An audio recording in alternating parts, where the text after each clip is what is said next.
What's good, YouTube? And welcome to the house. The collector community is apparently losing their mind, pulling their hair out by the fistfuls, and screaming that modern Yu-Gi-Oh! Is uninvestable. I am not a financial advisor. I don't know the future of card prices or what Konami will do, and I certainly didn't see this coming, and I freaking love it and am here for it. The 25th anniversary Rarity collection is one of the best products, hands down, they've ever made. We'll actually break down ratios too, and if you'd like to get it, you can use code What'sGood5 for 5% off and to support the channel directly at the big three deals. They will only have this price up, as I understand it, for about 24 total hours, and then Gamer's Choice also has it up just a little bit higher. But if you love Gamer's Choice, you find them reliable, I really like when I open my product from there. Just saying, both of these sites viable. Code What'sGood5 for 5% off and to support the channel directly. When it comes to this product, a lot of people are basically bailing on Starlights, which I already said I would be doing personally with the quarter century rare being introduced, and that was the most pushback I've had from the collector community pretty much ever. And I did even call out that take when people were pushing back that there's interested wallets involved that are going to say, no, this is so much more special, while trying to get rid of it in secret, right? Like Stardust Dragon has a quarter century rare coming in the megatons, yeah, and it was towards $800 on a rocket, going crazy, still up on its graph over here. And look at this, 650, 670, 669, not so nice, and coming down. Whenever there is a visual competitor, it doesn't matter how rare something is when it's a modern collectible, well, then people are going to start to go and settle for the easier one to get. And the quarter century rares, they look pretty darn nice, at least in my opinion, and a lot of other people's opinions. This set has OCG Ultimate rares, which are new to us as a whole, which are going to be called Prismatic style ultra rares, and then also you're going to have prismatic style collector rares, which are basically OCG collector rares, a little bit different, platinum secrets, which are extra secret from the OCG, and then also quarter century rares in here, along with secrets, ultras, and super rare being the lowest rarity in the pack of a ton of modern staples and good cards. And it's looking like it might be the exact same list as the OCG's 25th version of this, minus Max C, but that is still speculation. We don't know the whole list, if they'll do it one for one, if they'll bring over other cards or lost arts we don't have yet, like the live twins. We have to wait and see if it is a one for one transfer. I personally think this is awesome. I think that the ratios are really good on it, and it's like, dude had a baby with Battles of Legend, and it's going to be perfect as long as short printing is not rampant. Let's actually break down the ratios real quick.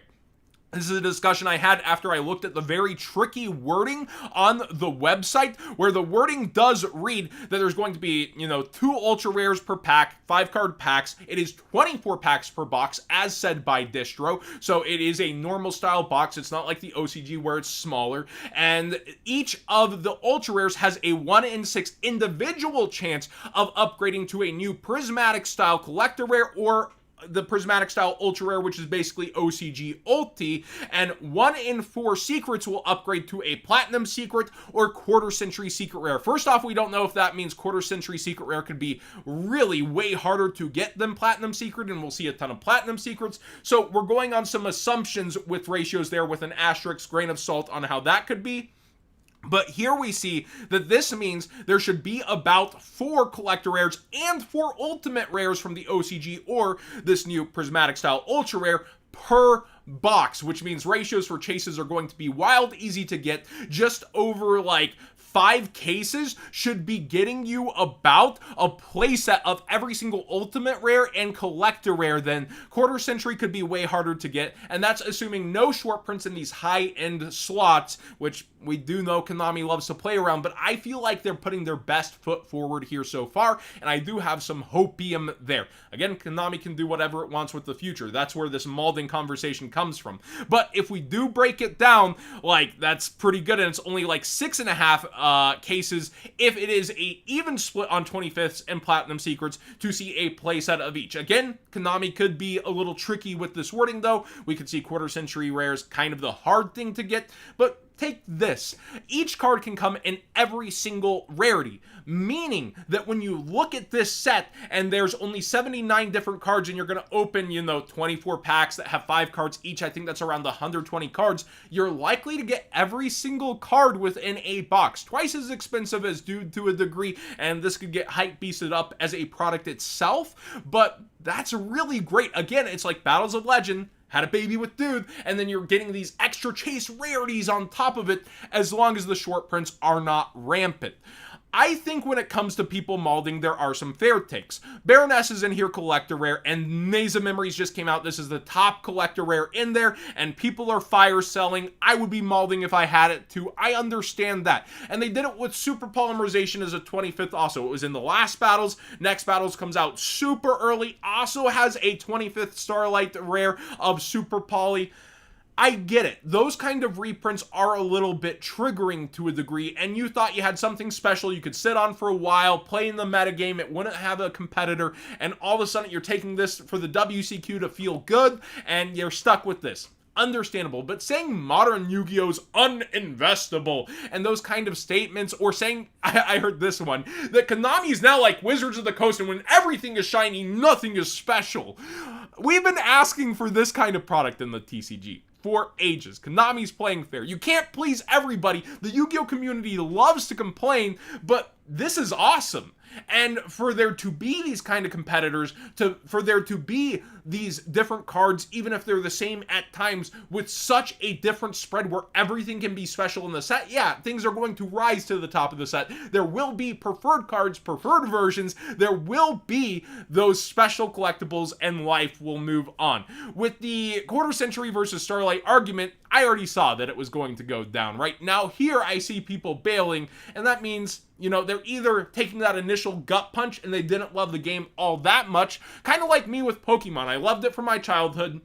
I vended it for a short 6 to 8 months, and then the Lux Chomp emergency ban happened before the WCQ for, I guess their nationals, and basically I lost thousands of dollars in value that I had been, getting as a vendor, and I was like, you know what, I'm out. I didn't love Pokemon as much as Yu-Gi-Oh at that point. It was a side thing for me, and I enjoyed it, but I wasn't in love. With Yu-Gi-Oh, if I'm in love with it, and it's my livelihood, that kind of thing, I roll with the punches, and I go. Yeah, it's going to initially hurt, you're gonna grumble, but uninvestable, modern, and all that stuff, absolutely L take in my opinion. You're still going to be able to go after cards, move cards, have a turnover rate, that sort of thing. Calling modern Yu-Gi-Oh dead because you're actually getting one of the best products of all time, where it's going to be very easy to a degree to get playsets of even some of the best rarities in here.